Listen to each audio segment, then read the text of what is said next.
Muy buenos días. El día de hoy, nosotros, el equipo número 3, les vamos a hablar sobre el caso y la resolución de la Suprema Corte sobre el caso 237 del año 2014, que trata sobre el uso lúdico y consumo de la marihuana. Nuestro equipo está conformado por José Luis Vázquez, Diego Rueda, Daniela Delgado y su servidor, José Miguel Hernández Padilla. Pues bueno, primero yo les voy a dar como una breve introducción a este problema. El problema que se va a plantear en este caso habla sobre obviamente el consumo personal de la marihuana para uso recreativo. Obviamente pues tomando en cuenta cosas como la siembra, el cultivo, la cosecha, la preparación, el acondicionamiento, la posesión, el transporte y el empleo de la misma única y exclusivamente para uso personal, no está permitido para uso comercial. Pues bueno, vamos a dar un poquito del contexto. 4 personas, a quienes llamaremos los afectados, solicitaron primero por escrito a la Comisión Federal para la Protección contra Riesgos Sanitarios, es decir, la COFEPRIS, una autorización para que les permitiera el consumo personal de la marihuana. La COFEPRIS les negaría esta autorización, así que lo que harían como siguiente paso es promover un juicio de amparo, el cual también les sería negado por un juez de distrito de la Ciudad de México. Viendo que ninguna de esas dos instancias funcionaron, los afectados tendrían que interponer un recurso de revisión, el cual sería hecho por la primera sala de la Suprema Corte de la Justicia de la Nación. Ahora les voy a explicar sobre los argumentos que plantearon los quejosos. En primer y- momento, los afectados plantearon originalmente la inconstitucionalidad de varios artículos, al considerar que los mismos establecen una política prohibicionista respecto del consumo individual de la marihuana, misma que limita indebidamente, entre otros, los derechos fundamentales a la identidad personal, propia imagen, libre desarrollo de la personalidad y autodeterminación, todos en relación con el principio de dignidad humana. Después, la prohibición del consumo de marihuana implica la supresión de conductas que confieren al individuo una diferencia específica de acuerdo a su singularidad, restricción que no se encuentra justificada, ya que la imposición de un estándar único de vida saludable no es admisible a un Estado libre que basa su existencia en el reconocimiento de la singularidad e independencia humana. Se sostuvo que el individuo, sea quien sea, tiene derecho a elegir en forma libre y autónoma su proyecto de vida, la manera en que lograr las metas y objetivos que para él son relevantes. Y por último, no existen estudios que supongan un riesgo importante para la salud.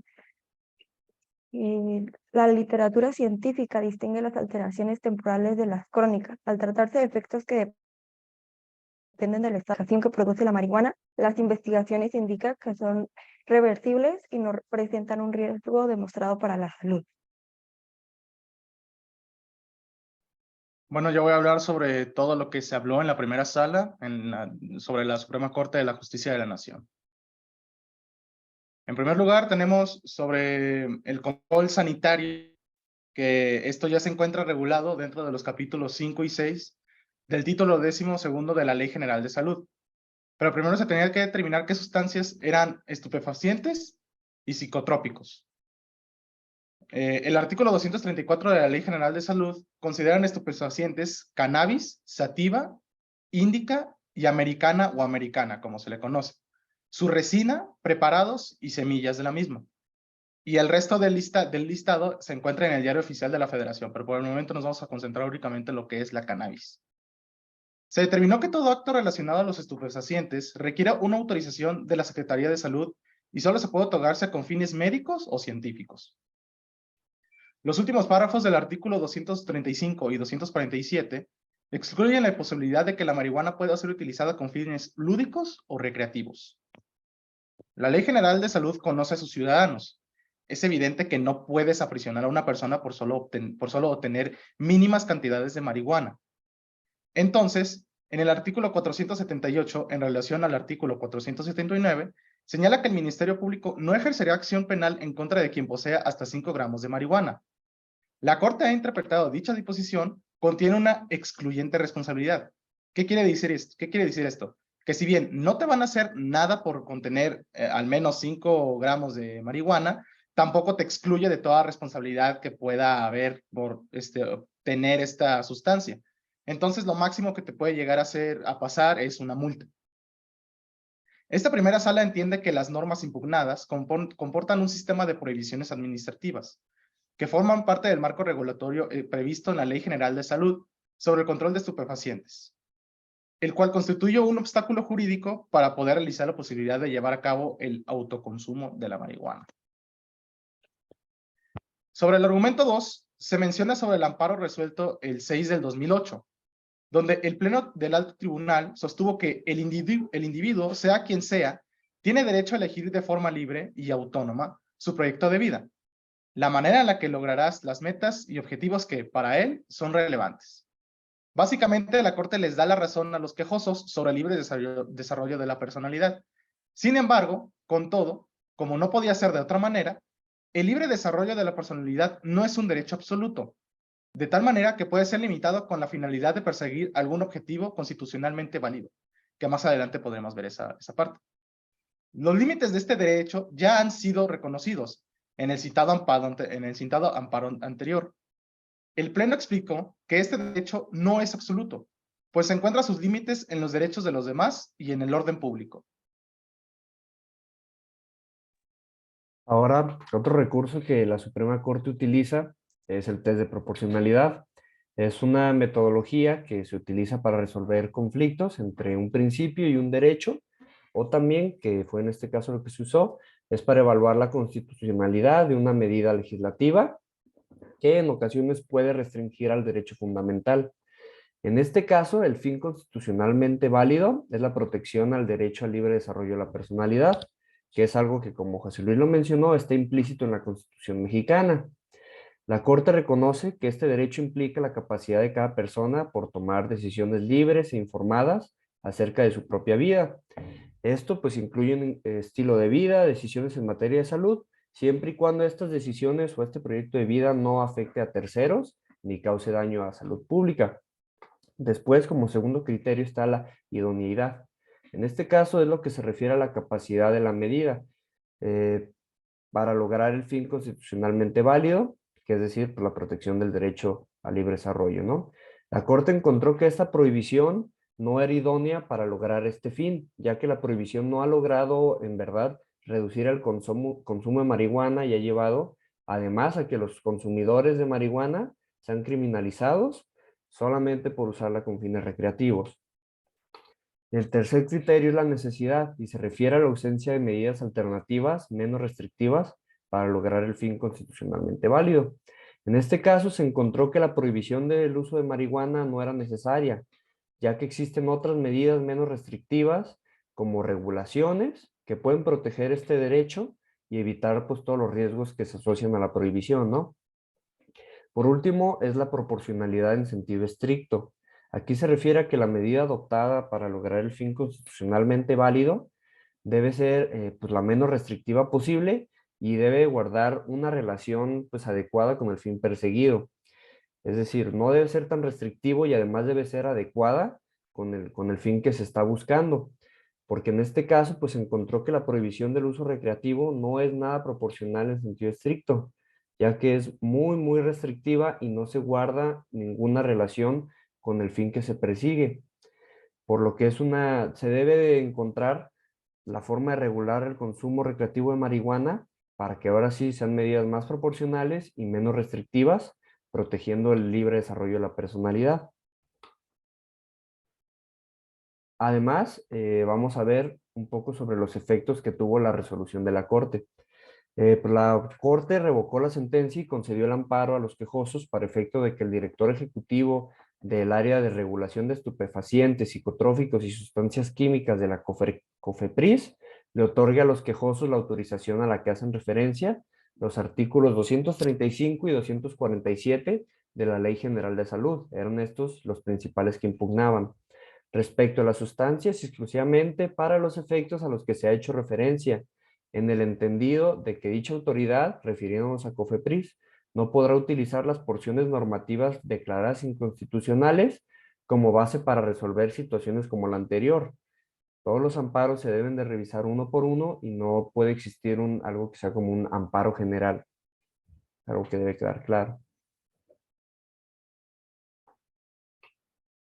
Además, como conclusión, pues la sala, después de sus correspondientes investigaciones a profundidad, llegó a la conclusión de que son inconstitucionales los artículos siguientes: 235, 237, 245, 247 y 248 en específico, además de todos los que en la Ley General de Salud puedan establecer una prohibición para que la Secretaría de Salud emita las autorizaciones necesarias para la realización de actos relacionados solamente con el consumo personal de fines recreativos, es decir, sembrar, cultivar, cosechar, preparar, poseer y transportar, en relación única con cannabis y THC, que en conjunto se llaman marihuana.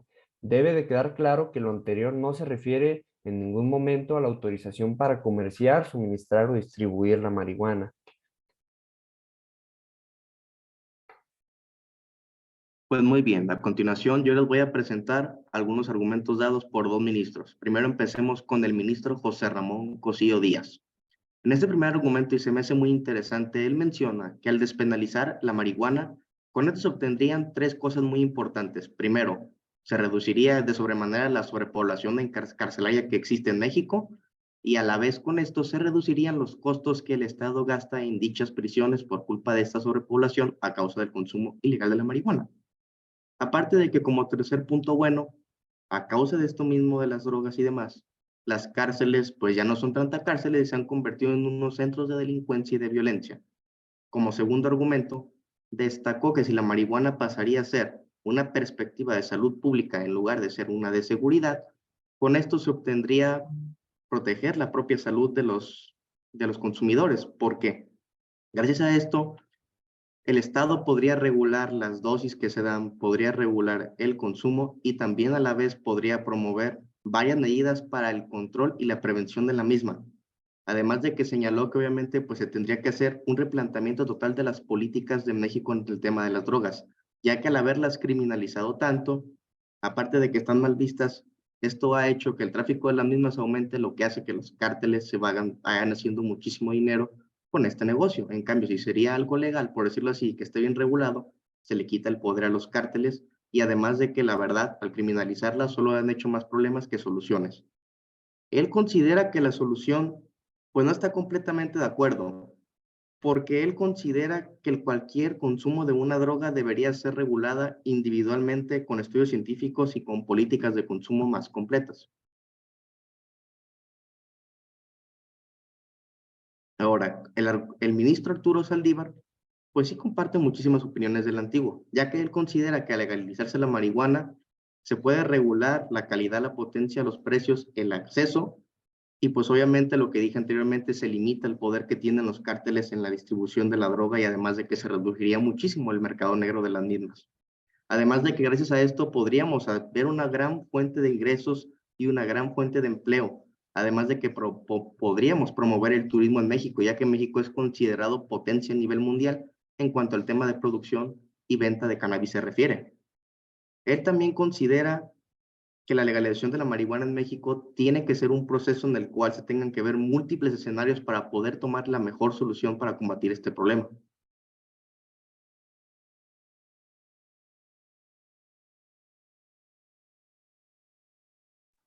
Y pues ya por último, vamos pues más o menos a explicar un poco la trascendencia de esta sentencia y si en verdad es algo muy importante para la historia de México.